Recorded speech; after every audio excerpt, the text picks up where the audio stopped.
ცენტრალური საარჩევნო კომისიის თავმჯდომარე არასამთავრობო ორგანიზაციებთან საინფორმაციო შეხვედრებს აგრძელებს. თამარ ჟვანიამ არასამთავრობო სექტორისაგან წინა საარჩევნო გარემოს შესახებ ინფორმაცია მოისმინა. მესამე სექტორის წარმომადგენლებმა ადმინისტრაციული რესურსის გამოყენებისა და კანდიდატებზე განხორციელებული ზეწოლის ფაქტებზე ისაუბრეს. სესკოს თავმჯდომარის განმარტებით მსგავსი ფაქტები მასობრივ ხასიათს არ ატარებს და სესკო თითოეულ მათგანზე შესაბამის რეაგირებას ახდენს. ასევე დღესვე თამარ ჟვანიამ მედიას მიმდინარე და არჩევნებამდე დარჩენილი ღონისძიებები გააცნო.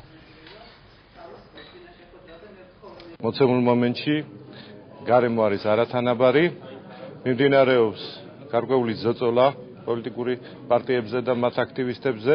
ადგილობრივი ხელისუფლება იყენებს მაქსიმუმს იმ თანამშრომლების თვალსაზრისით, იმ საჯარო მოხელეების ოჯახებზე ზეწოლის თვალსაზრისით, მათი სამსახურის დაკარგვის მუხარით. გარკვეულწილად დარღვევები შემცირებულია წინა წლების არჩევნებთან, იგივე 2012-13 წლის არჩევნებთან შედარებით, თუმცა იმ ოლქებში, სადაც საქართველოს ახალგაზრდების ასოციაცია ახორციელებს დაკვირვებას, გარკვეულწილად ფიქსირდება ისეთი დარღვევები, როგორიც არის ადმინისტრაციული რესურსის წინა საარჩევნო პერიოდში გამოყენება, სავარაუდო პოლიტიკური ნიშნით სამსახურიდან გათავისუფლება, ასევე გარკვეულწილად სისხლის სამართლის პასუხისმგებლობის საკითხები. არც ერთ პოლიტიკურ პარტიას ან სხვა რომელიმე არჩევნებში ჩართულ მხარეს ოფიციალურად რაიმე არგუმენტი და დასაბუთებით არ მოუმართავს CSKOS-თვის, მხოლოდ კეთდება განცხადებები, თუმცა აქვე ვამბობ, რომ სწორედ ეს ის პერიოდია, როდესაც ზუსტდება ამომრჩეველთა სიები, არჩევნებამდე არაუგვიანეთ 16 დღისა, ამომრჩევლებს აქვთ საშუალება, სწორედ ამიტომ რიგდება ბარათები,